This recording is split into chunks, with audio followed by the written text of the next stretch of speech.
Bonjour tout le monde. Dans cette petite vidéo très courte que je vais faire, je vais vous donner quelques indications concernant l'exercice 20, qui est l'exercice dit du tube en U, qui se trouve donc à la page 6 de votre série d'exercices.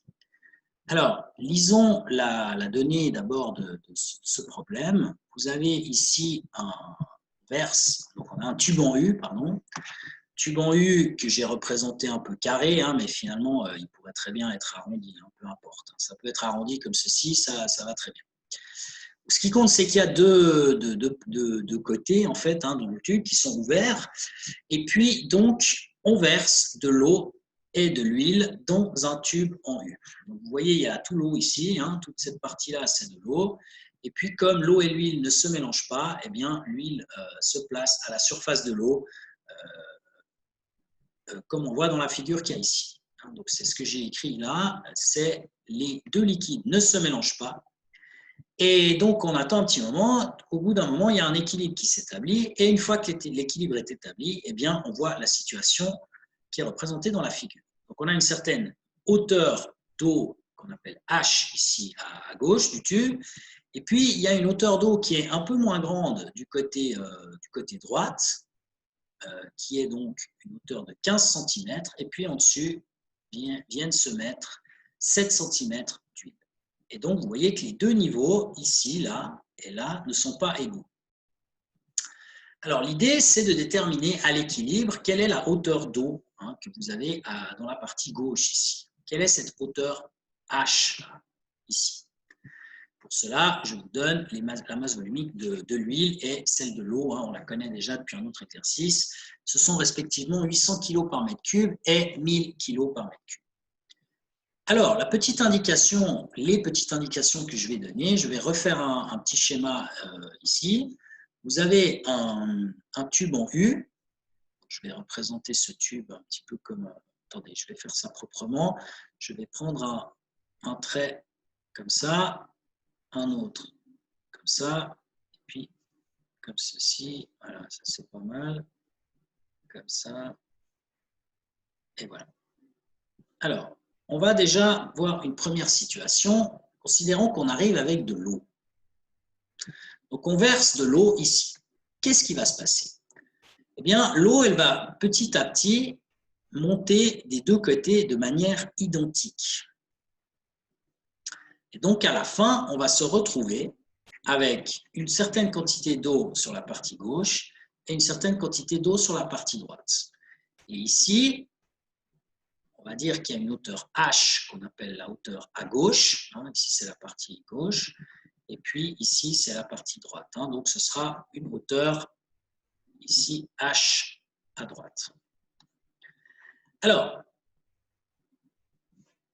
qu'est-ce qui va se passer? Ouais, je vais l'appeler HD pour simplifier les choses. HD tout court. Alors maintenant, considérons un point qui se trouve en bas ici, un point P. Ici. Alors, sur ce point P s'exercent deux pressions, deux forces.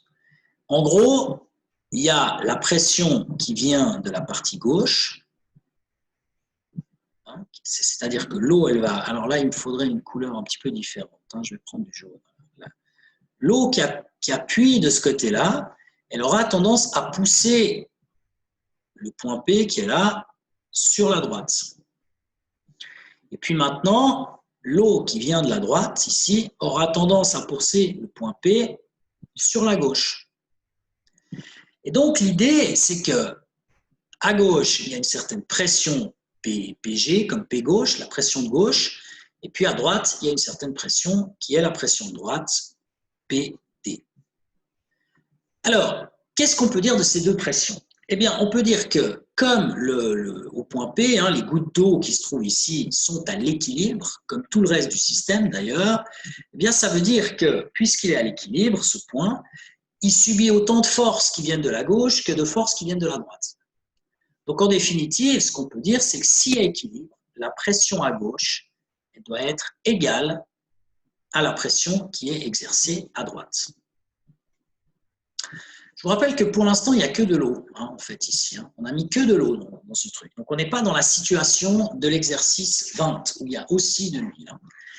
Et disons que pour l'instant, ce qu'on peut dire, c'est que les deux pressions sont égales. Alors maintenant, quand on écrit la pression, eh bien, à gauche, on aura la pression, c'est ρ fois G fois la hauteur à gauche. Et donc ça, d'après la condition d'équilibre, eh bien, ça doit être égal à la pression à droite. Et la pression à droite, comment on l'écrit? C'est aussi de l'eau, donc c'est le même ρ. C'est aussi sur Terre, donc c'est le même G. Mais par contre, c'est la hauteur HD à droite. Et donc, quand on simplifie à gauche et à droite, on voit que ρ apparaît dans les deux côtés, G aussi. On arrive à la conclusion que lorsqu'il y a équilibre, les hauteurs HG et HD, donc c'est les deux hauteurs en question, sont identiques.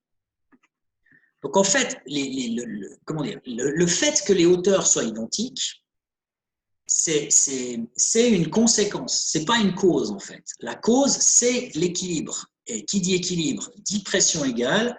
Et donc, comme les pressions elles sont égales, en l'occurrence ici, ça implique que les hauteurs sont égales.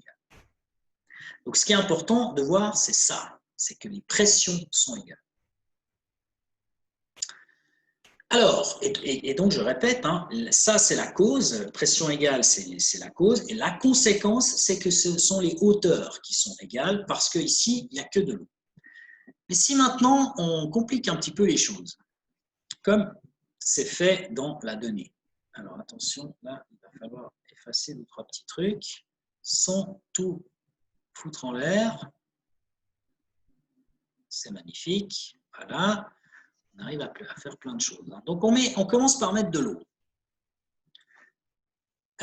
Donc, on met de l'eau qu'on va dessiner évidemment en bleu. Et d'après la donnée, quand on rajoute de l'huile, eh bien, l'eau, elle est comme ça. Et puis, l'huile, je vais la mettre en vert. On a donc ici, cette partie-là, c'est de l'huile.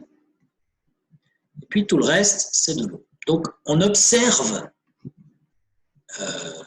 j'allais dire un déséquilibre, mais ce n'est pas le bon terme, mais on observe des différences de hauteur. Ici, il y a la fameuse hauteur H qu'on cherche. Ici, si ma mémoire est bonne, c'est 15 cm. Voilà, 15 cm, je n'ai même pas besoin d'avoir une bonne mémoire, j'ai simplement la donnée sous les yeux. Et puis, pour ce qui est de la hauteur d'huile, eh bien, on a 7 cm.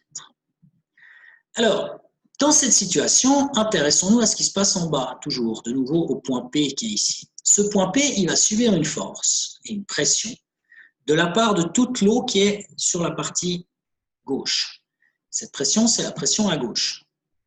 Et puis, il va également subir une pression de la part des liquides, c'est-à-dire l'huile plus l'eau, qui est à droite. Et cette pression à droite, c'est la pression qu'on va appeler PD, pression à droite. Comme ce point est à l'équilibre, et ça c'est le cas dans l'exercice 20, eh bien on arrive à la même conclusion que tout à l'heure, c'est que s'il y a équilibre, alors les deux pressions sont les mêmes, à gauche et à droite. Pour l'instant, c'est la même chose. Par contre, ce qui change, et ça je vais vous laisser travailler dessus, ce qui change, c'est que les pressions à gauche et à droite ne s'écrivent plus forcément de la même manière, surtout à droite, parce qu'à gauche, bon, peut éventuellement reprendre la même chose qu'avant, il n'y a que de l'eau. Ça, ce n'est pas problématique. Par contre, à droite, eh bien, qu'est-ce qu'on a? On a de l'eau qui va exercer une certaine pression, plus de l'huile qui va exercer aussi une pression. Donc, vous avez deux liquides superposés qui exercent des pressions sur le bas, ici, hein, sur le point P qui est tout en bas.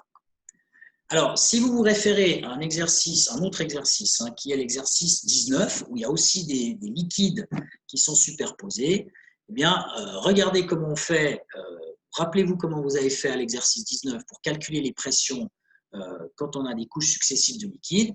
Et donc, du coup, vous appliquez le même principe pour calculer la pression à droite, qui est donc la pression PD. Alors, quand je dis calculer, en fait, on ne peut pas vraiment la calculer, mais on peut l'écrire, hein, en fait.